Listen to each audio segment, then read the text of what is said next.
a prophet doesn't foretell the future, but properly names the present in function of the future. Okay. A prophet reads where the finger of God is within everyday life, in function of naming our fidelity or infidelity to God, and in function of pointing out to our future in terms of God's plan for us. I'm going to give you a series of lines there that define prophecy. Richard Rohr says, that's supposed to be not everything. Not everything can be fixed or cured, but it should be named properly. See, prophets don't foretell the future. Prophets properly name the present. You know, what's happening, but they name it not so much sociologically and so on. Sometimes they do that too, but they say, how is God feeling about America right now? Not about the future. So how is God looking at, how is God looking at the situation in North Korea right now? How is God looking at the situation where our kids aren't going to church anymore, and so on? See, a prophet tries to name, where's God's finger in this? Or James Hillman, one of my favorite philosophers, he says, a symptom suffers most when it doesn't know where it belongs. It's a good line. I'm sure you've all been through it, where sometimes you get a symptom, and you don't know what it is. It's, my God, that might be cancer. It might be this or whatever. Maybe I got a brain tumor or whatever. You see a doctor, and he says, well, no, that's actually arthritis. It's not a pleasant thing, but now you know what you have. See, the symptom suffers most when it doesn't know where it belongs. And today, there are a lot of symptoms. What does it mean that so many young people aren't going to church? What does it mean that our country is so split right now? There's never been split like that since the Civil War. What does it mean that the world is polarizing? What does it mean that the gap between rich and poor is growing rather than closing with all the economic development? What does it mean? And so on. Or even like natural disasters. What does it mean that Houston got flooded? What does it mean that Puerto Rico took 2 hurricanes in 2 weeks? And so on. Now it's interesting. Biblically, the prophets would interpret every event as somehow connecting to God, even natural disasters and so on. And sometimes we misunderstand their language, because in the Old Testament, they make it sound as if God caused it. If an Old Testament prophet were writing about, the hurricanes, to say, well, God caused the hurricane, and we're supposed to learn something from it. Now today we say, no, God didn't cause it, but God speaks through it. Jim Wallace, who's one of our prophets today, I think he's as close to Dorothy Day as we have. And Jim Wallace always says, see what you think of this line. Wallace says, you know what the problem is in the church and in the world? Is that the conservatives get it, and they invariably get it wrong. He said the liberals don't get it at all. And this is one of those cases, For instance, conservatives do this. They try to read it and oftentimes get it wrong. So when Jerry Falwell says, when AIDS was first diagnosed, Jerry Falwell said, this is God's punishment for sexual promiscuity. God gave AIDS to this world. Well, no. God didn't cause AIDS. And then liberals say that's so far, that has nothing to do with God. No. God didn't cause AIDS, but God speaks through AIDS. Okay? God didn't cause the tornado, but God says something through the tornado. C.S. Lewis used to say, he said, tragedy and pain is God's microphone to a deaf world. Now it's interesting, God is speaking all the time, except other times we aren't listening.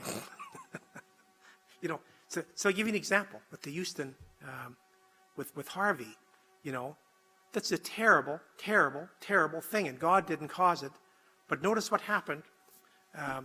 We went through a few weeks since then where we've been closer as people than ever before. In Houston, after Harvey, there were no Democrats or Republicans. There were no black. There were no white. Everybody was one.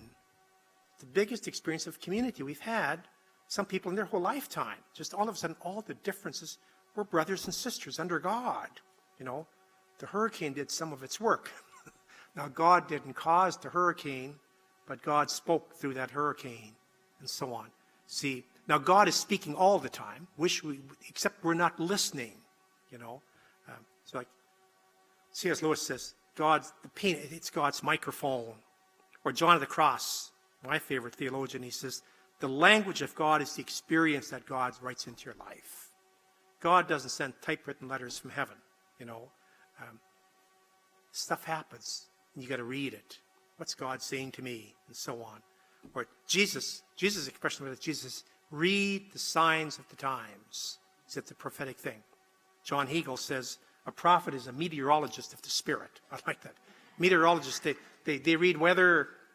Prophets are supposed to read inner weather. Let me give you an example.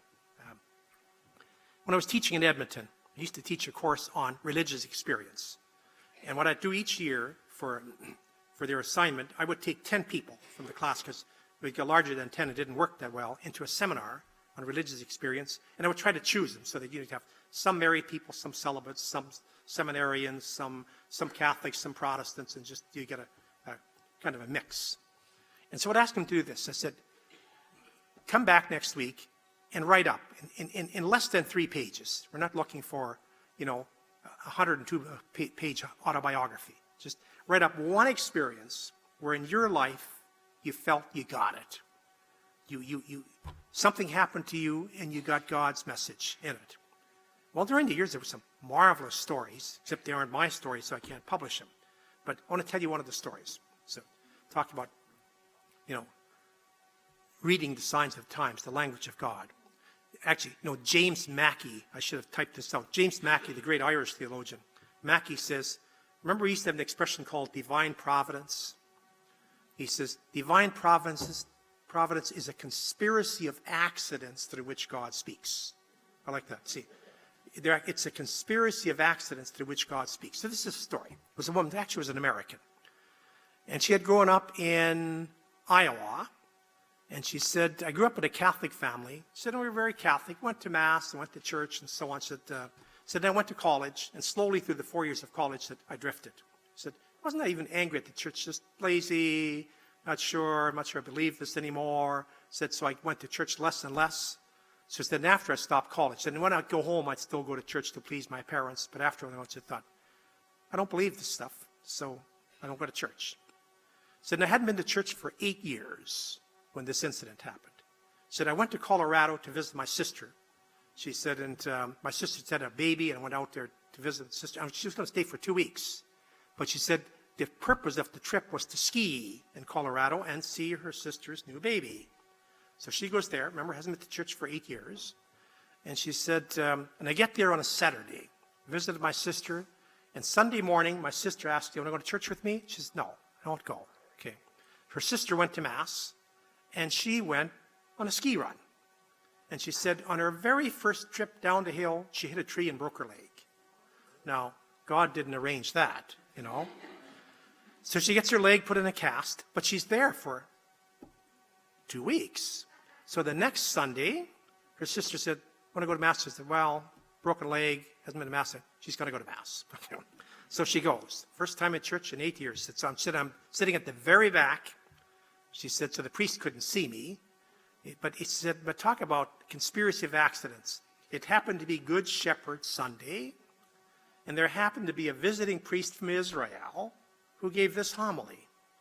So the priest began his homily this way. He says, he said, there's a custom among sheep farmers in Israel, said, that existed at the time of Jesus, still exists today. He said, it works this way. He said, sometimes when a lamb is born, and the shepherd noticed that this lamb is just going to be a congenital stray. This lamb is never going to stay with the flock. I grew up on a farm, and cattle do that sometimes. You look at a baby calf and realize, this one is a wild one, okay? This one is not going to stay with the herd. So what the shepherd will do, when it's very young, he'll take it and deliberately break its leg. He said, see, then he has to carry the sheep for about 6 to 8 weeks. And the sheep can't walk, so it has to be on its shoulders all the time. Said, and so by the time the leg heals, it's so attached to the shepherd, it never leaves again. Said, so I'm sitting in the back with my leg in cast, and I go.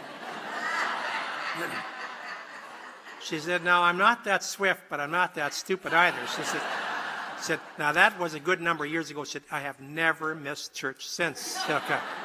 See, the language of God is the experience God writes into our life. And see, in prophecy, isn't just about justice. It is, you have to read the inner weather